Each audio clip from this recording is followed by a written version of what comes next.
Trời sắp mưa to. Bây giờ mình với Tuấn Linh ra ngoài lán xem trời nó mưa nó có bị dột chỗ nào không.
Làm nha.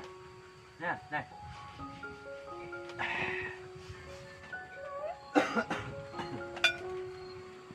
Làm nha.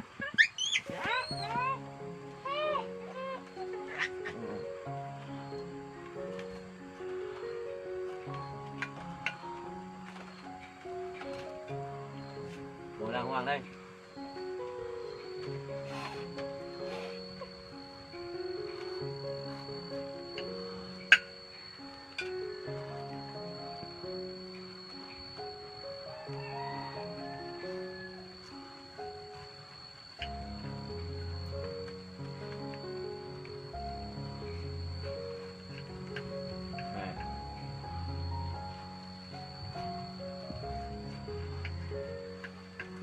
Đây.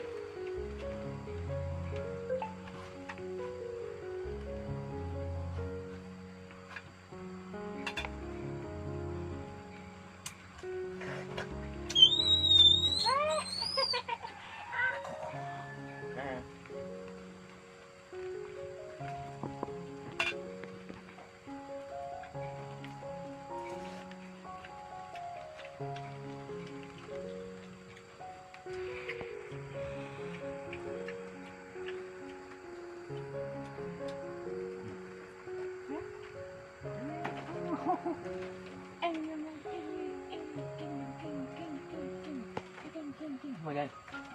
Ngồi đây. À đây. Quay đây. Rồi.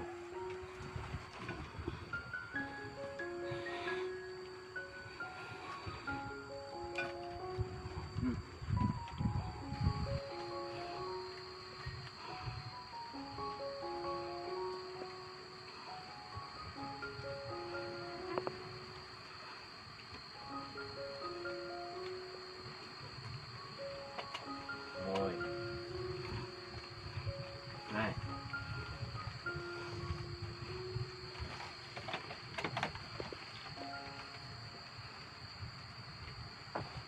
Ngồi đây.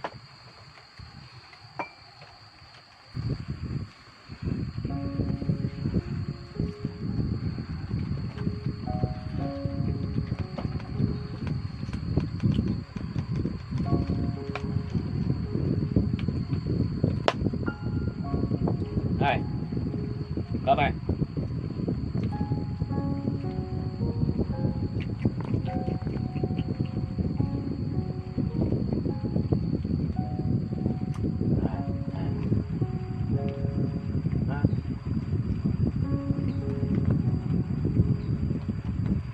Ngồi đây. Ngồi đây.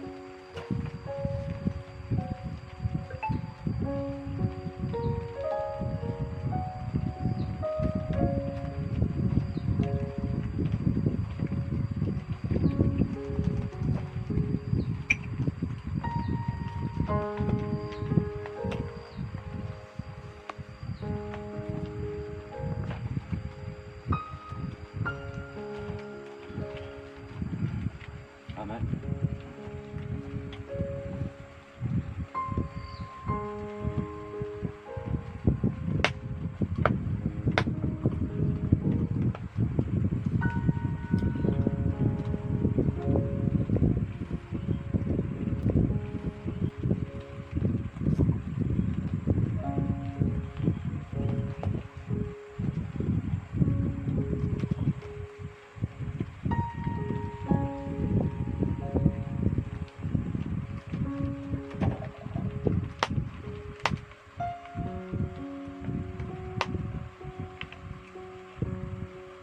Cầm đây.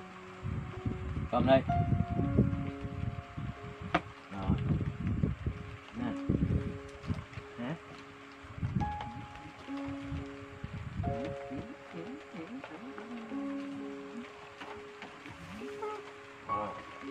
Rồi.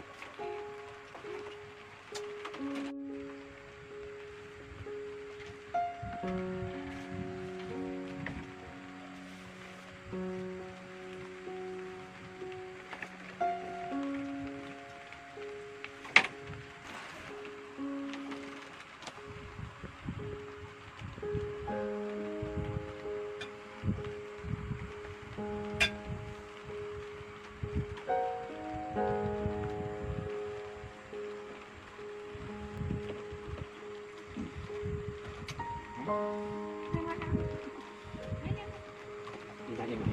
Im.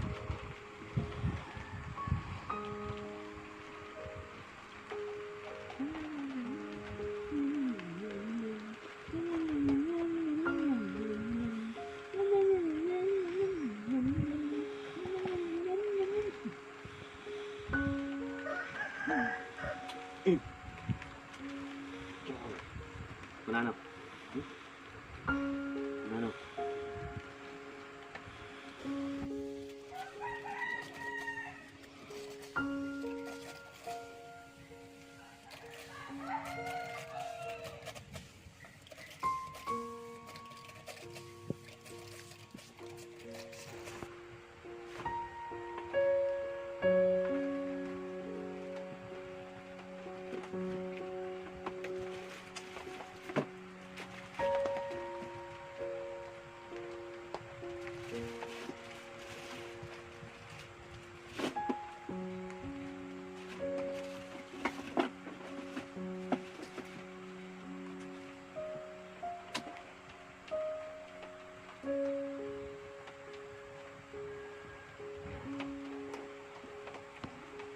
Thôi. Này. Được chưa? Chú khỉ Charlie.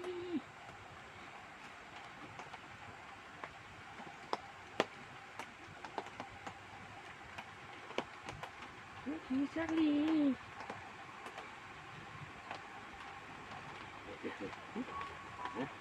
Ăn thử nha. Ăn thử nha.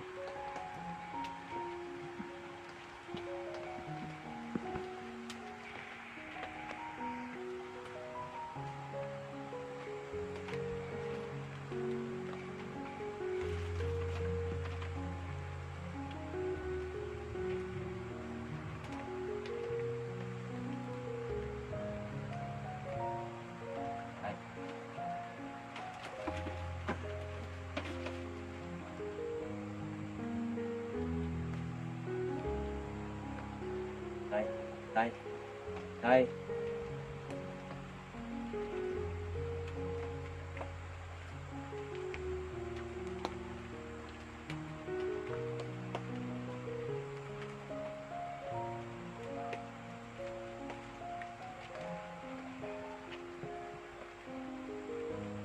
Đây.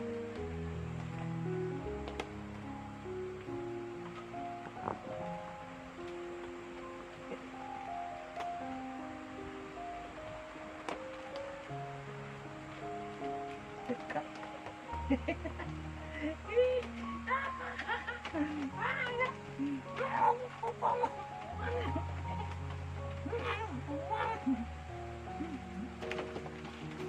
Đây. Đây. Đây.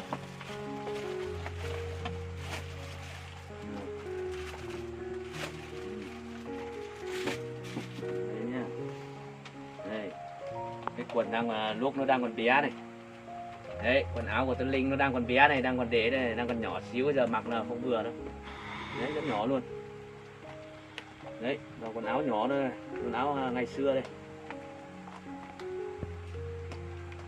Đây, quần áo lúc nó 2 tuổi này. Đấy, đang còn đây, đang còn để đây. Không vừa. Cái này cũng được. Đấy, đấy, nhỏ xíu thôi. Sắp chật hết rồi.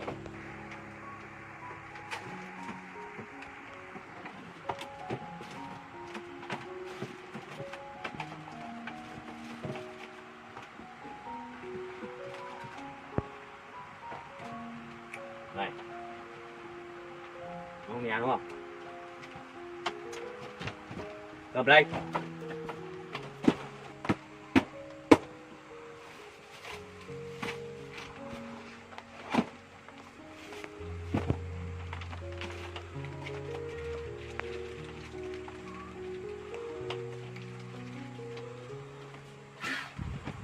Rồi, đây là cởi cái áo mà về này. Đấy, đấy.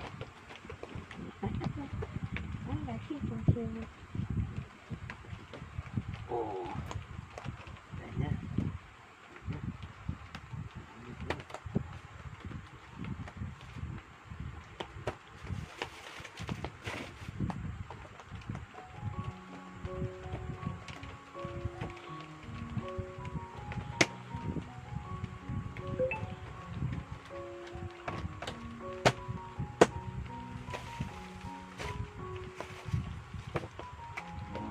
về nhé.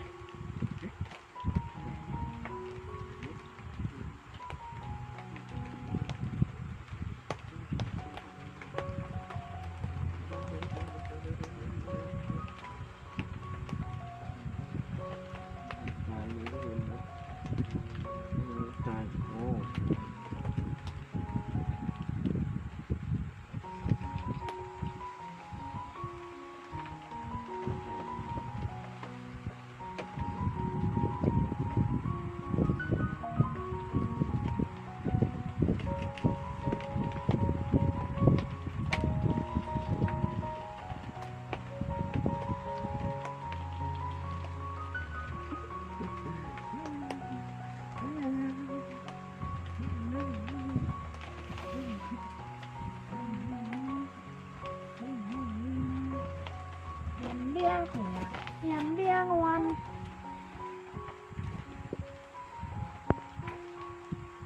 Thôi, thế thôi. Rồi.